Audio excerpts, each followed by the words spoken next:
திரு ராம் சுப்ரமணியன், அதை எப்படி பார்க்குறீங்க? அப்படின்னா சார் இந்த நிகழ்ச்சியிலே கலந்துக்காமல் தவிர்த்து இருந்திருக்கலாம். ஸோ அப்படி இல்லை, இது ஒரு பேசுபொருளாக இருக்குங்கிறதுனால தான் அவரும் பேசுகிறாரு, அவர் கருத்தை தெரிவிக்கிறாரு. இது முக்கியமாக 2 விஷயம் இதில் கவனிக்க வேண்டியிருக்கு. ஒன்று, திரு இளையராஜா அவர்கள் மட்டும்தான் அங்கே எப்படி அனுமதி மறுக்கப்பட்டாரா, அல்லது பிராமணர் அல்லாதார் எல்லாருமே அப்படி அனுமதி மறுக்கப்படுகிறார்களா?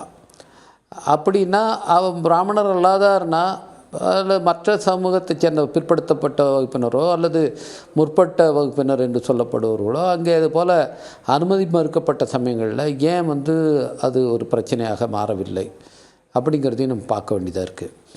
2வது, இன்றைக்கி இது மாதிரி ஸ்ரீவில்லிபுத்தூர் போன்ற பெரிய கோயில்கள் மட்டுமல்ல, தமிழ்நாட்டில் 12,000க்கும் மேற்பட்ட கோயில்கள் அரசு கட்டுப்பாட்டில் இருக்கிற ஹெச்ஆர்என்சி கீழே இருக்கிற கோயில்கள் இருக்குது.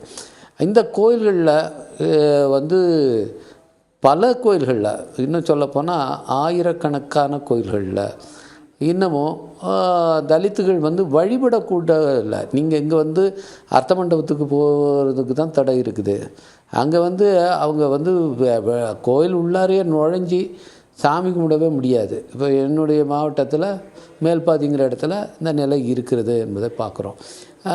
ஸோ அதில் ஒரு பெரிய விவாத பொருளாகவே ஆகிறது இல்லை. அது கோயில் பூட்டி வைக்கப்படுது, ஒரு பெரிய சட்டம் ஒழுங்கு பிரச்சனைகள்லாம் இப்படி பல இடங்களில் இது இருக்குது இன்றைக்கும் தமிழ்நாட்டில். ஆனால் அதெல்லாம் ஒரு பெரிய விவாத பொருளாக ஆவது இல்லை. இது இளையராஜா அவர்கள் இன்றைக்கி அவரை ஒரு சாதி அடையாளத்தோடு இந்த நாட்டில் யாரும் பார்க்குறது கிடையாது. அவர் அது எல்லாத்துக்கும் அப்பாற்பட்டவராக இருக்கார். இன்னும் மொழிக்கு அப்பாற்பட்டவராக, நாட்டு எல்லைகளை கடந்தவராக. ஏன்னா இசை என்பது ஒரு உலக தழுவிய ஒன்று.